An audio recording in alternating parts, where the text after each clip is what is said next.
আমাদের সকলেরই তাড়াতাড়ি ঘুমাতে যাওয়া উচিত এবং তাড়াতাড়ি ঘুম থেকে ওঠা উচিত, অন্ততপক্ষে এই সুন্দর প্রকৃতিটাকে দেখার জন্য।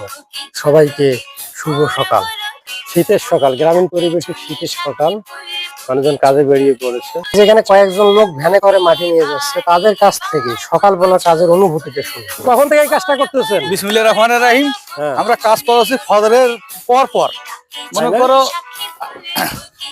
আন্ধারতে সেতু পাওয়া আছে, শিয়ালও ঘুরে ঘুরে করছে, শিয়ালও মনে কর ধাপ ধাপে আছে, দাঁত বাইর করি, তাই না?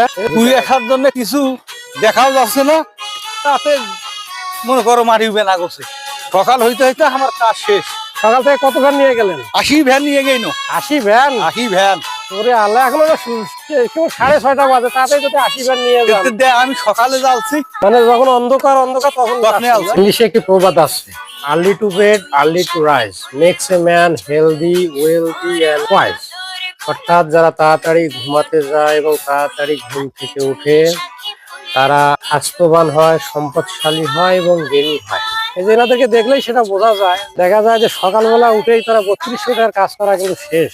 আমাদের সকলেরই তাড়াতাড়ি ঘুমাতে যাওয়া উচিত এবং তাড়াতাড়ি ঘুম থেকে ওঠা উচিত, অন্ততপক্ষে এই সুন্দর প্রকৃতিটাকে দেখার জন্য। সবাইকে শুভ সকাল।